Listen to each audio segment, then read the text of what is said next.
Big Mo Vaughn is in the house. Mo, Tiki and Tierney, how are you, pal? Good, great, man. Thanks for having me. Yeah, I appreciate it. Yeah, you look good. And I was telling you the story. Looking like an OG over there. He does look. He's like, you. he's like a little Suge Knight and like, right, and a little you. Biggie combined, Look, man. you know, Scary looking that's, dude. That's the whole thing. You know, we got to get that look going. You know, for all of us big guys, it's good. You got Yeah. the bling on the watch. I mean, man, you're doing He made it. some money, man. He He played the did. right sport. He He did. didn't do it like you. I played the right. Football's tough. Yeah. Oh, they kick you out. They beat you up and kick you out. Kick you out. They Yeah. say not for long, right? Yeah, That's what they right. say. Not for long. So this is your line. This is a big and tall But line. this is. But right now, I got on some jeans. We're working on. I like you know, the jacket though. I like the too. jacket. But that's the whole point of it. Like, why can't we have the same style as everybody else? Yeah. You know, this whole line came about, MVPcollections.com, because I was the customer. I was the one going out looking for stuff. They kept messing up your stuff, didn't they? And we, first of all, it just wasn't there. It just wasn't there, you know, the variety.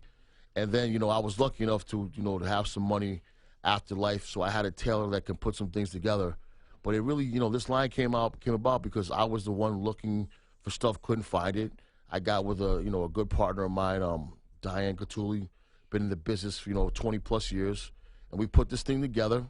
We've been on e-com for 9 weeks. Okay. So, you guys know all about the social media and me. Yep. I'm actually very old and just learning. I really don't like it, but it's very, very necessary to find out what the customer wants. That's right. I'm going to give you one piece of advice. Don't drink and then tweet. Everything else you can handle. Listen, I never thought I was that important to be tweeting anyway. I don't understand guys these days. But, listen, things happen. Athletes have changed a little bit, huh, Mo? It's not just Twitter either. Exactly. Facebook, Snapchat, everything else. Yeah, that's I'm on all that, but I just didn't know our opinion was so valued. It's not. People are just pathetic these days. That's the point. They really just want to. Just want to troll you. Exactly. I told Tiki, and I had the part of the body wrong, but when Mo flew down the dugout stairs with the Angels, I could still see the uniform. You remember that when they were wearing those different unis.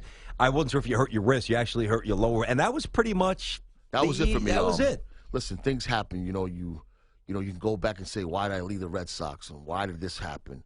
I got over there, was the first play of the game. I tripped down the dugout, landed on my ankle, and 5 years later, I'm out of the game. And me being lefty, I need that ankle to pivot, and I just wasn't able to do it. And then I was out of it. But listen, stuff happens. I've been very fortunate going forward, and I got another look. You had a hell of a career, man. There's no doubt about it. You still hit 30 home runs that year. I mean, it's not like you couldn't do anything. Yeah. We were just talking about the football side of sport, how it beats you up and kicks you out. You don't think about that in baseball, really.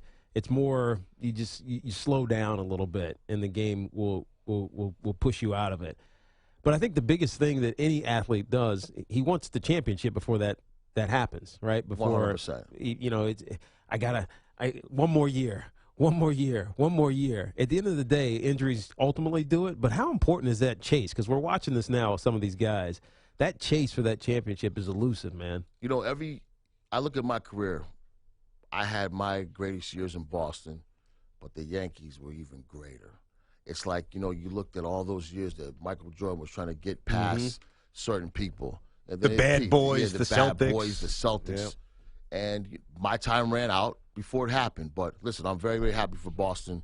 That relieved a lot of pressure on me. Yeah. And all the guys that have any service time. The struggle that we went through, it's tough. Guys like Ellis Burks and Mike Greenwell and Boggs didn't win there. I'm with you. Roger, of course. We all, got a sense of release when that happens, so we're happy. Dwight Evans. I mean, you go back. I could do this. I could just rip off 1,000 names for you. Louis Tignal. We go on all day here, man.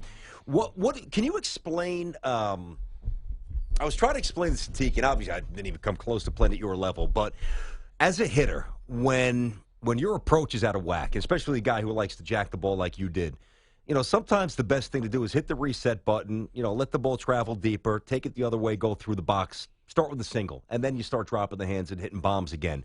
It's hard to do that in the middle of a series when you're down 3-zip. But what would your advice be to the Toronto hitters right now who just aren't scratching out anything? How do they start to get back their groove, which seems like it's gone? Just to let everybody know, everybody that plays in the major leagues who's an everyday player, there's a time in that season where we're all lost. And we cannot figure anything out. It's going to happen to all of us. And the best way is, like you said, you got to try to stay inside the ball, try to use the big part of the field. Listen, the ball comes into you, you hit it out of the park, you're not thinking about it, but you got to work to hit the ball the other way. And I think that's what what the Blue Jays have got to do is try to get on top of the ball going the other way, and then the big things will happen. Dana Brown, that I played with Seton Hall, he's like in baseball operations for the Blue Jays. So he's not very happy right now. Oh, man, that was a good Seton Hall team you played with, a couple of major leaguers. It feels like they're going to get swept. It's unfortunate, but it just feels like it. They went cold. Feel. I live out in Cleveland.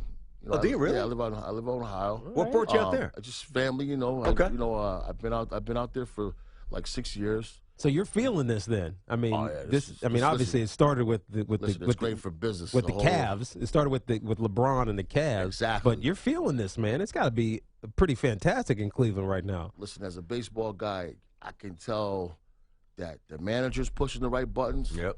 The guys are playing like you got some young guys stepping up that you don't think they were going to do well, and they're making the plays, and they're this guy Miller come out of bullpen. Thank God I'm out of the league now. You ain't got to face that. Got all those arms and those legs and those long limbs. Slinging, he's slinging it. And it's 96. Yeah, he's electric right now. It's electric. Mo Vaughn's with us here on Tiki and Tierney. I didn't know you were out there in Cleveland. So, do you know LeBron? I'm sure you met him a few times. I've met him.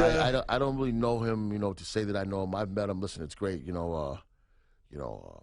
coming back. It's just, I own a transportation company. I move freight with tractor trailers out there, so when he looked like a mobster, doesn't he? Yeah. Mo, what are you doing these days? I got a couple of garbage disposal companies. Big Mo. I know a guy. I know a guy who knows a guy. He looks like that guy, the Black Tony Soprano. Here my he is. Guy, my VP, he's a Cuchilla. He's an Italian guy. It is what it is. Things happen. I like it. But LeBron is so key to all of us. Yep. And when he came back and won that. Listen, I got tickets to the Cavs. I saw the thing up close. It was. You have season tickets? Yeah, it was. How many homes out of 41 games? You don't go to every game. No, though. no. You got the tickets. You give them to your customers. Sure. You do the whole thing. But when it counts, I'm going to the game. No, you don't have Browns tickets though. No, I don't have Browns tickets yet. I really don't. They got to turn it around at some point. Now you didn't play with Big Papi, but obviously he follows in your wake up there as a masher, a guy who comes to the plate. You know what you're getting, right?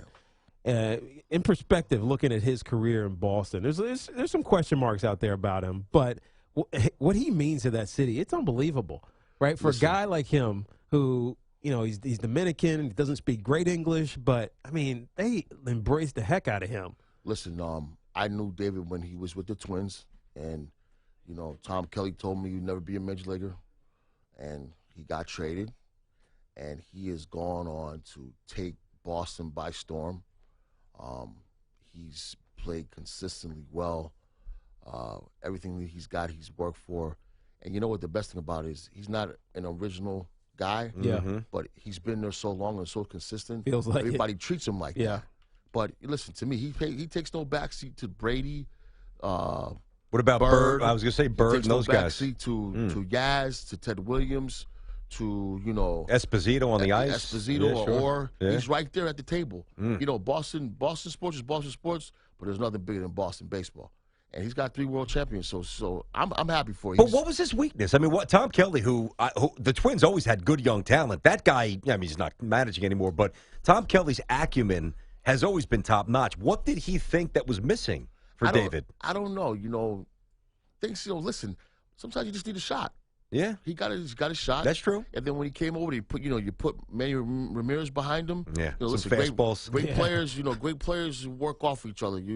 If there's nobody behind you, you ain't getting pitched to. So he started slugging, built some confidence. All of a sudden, pop, pop, pop, pop, pop. It happens. Yeah. But he's done well with him. I'm happy for him. I'm very happy for him. Mo Vaughn in studio. And Mo, by the way, the MVP in the mid-'90s. And, I'm a big stat guy. I'm a big baseball guy. But I got to tell you, I'm just looking at your numbers now, and I forgot that you hit 326 one year. I mean, for the younger fans who don't realize, for a good 6, 7, 8 year run, I mean, Mo Vaughn wasn't going 250 with 30 home runs. Mo Vaughn was going 312, 315, 325 with a lot of jacks and a high OPS and a little more nimble over at first base than people probably gave you credit for, huh? I tell you, what's most impressive, Mo? The year after, that year you hit 320, you struck out 154 times, man. Listen, I mean, Teke throwing shade on you. What are you bringing that up for? Come on, Teke. Mo, it's actually more impressive, to be perfectly honest with you. Listen, I didn't believe in walking. We're here to do damage. Gotta swing the bat. They talk about pitchers supposed to be intimidating, man. This dude walk to the plate. You mob to the plate. You gotta get up on top of the plate. It's gonna be me or you, and you gotta you gotta go after it. But when I was there in my day, it wasn't too many guys that were better. Who was your least comfortable at bat against? Where you just dug in? You're probably gonna say Randy Johnson, right? Listen, there was guys when Randy Johnson pitched, lefties, all of a sudden, they get a little bit sick. Listen, I played. I know you did. I played every day. And I thought when I did that, when I took my 8 at-bats a year against them or, whatever it was, that anytime I could get in the box, key situation against a lefty, and I'm going to feel comfortable. But I couldn't hit Fosses. Remember Tony Fosses? Absolutely. Didn't throw that hard, though, Tony. I remember Tony well. Listen, you go to play, you're not in fear. Because if you're in fear, you shouldn't be in the big leagues. Mm-hmm. You shouldn't be in the batter's box if you're in fear. But there's guys that make you feel uncomfortable. He was one. Plesac. Dan Plesac, sure. I could not touch those two guys. Was it their secondary stuff or just their arm slot? I think it was both, and I think it was a little bit in my head. And I think it was one of those things. But those two guys I could not touch. That's the two names I didn't think I'd hear. And Plesac was nasty. He just threw hard. Then when he got arm trouble and started throwing below hitting speed, he was even tougher on me. It was unreal. Oh, wait, hold on. Our producer, he's quick with the shade. 1 for 15 against Plesac in your career. I was surprised he even got a hit on was it a little blue base hit the other way? Yeah, Single? It had to be. Stepping out of the little bit. I don't know, get close, get out, move up. It just wasn't working. Well, you look like you got a lot of hits. MVPcollections.com for the big and tall guy. Mo, appreciate you, my friend. Guys, thanks, man. And Mo, by the way, 323 against Randy Johnson, just so we end you with Baller. We end with a little shine on this show.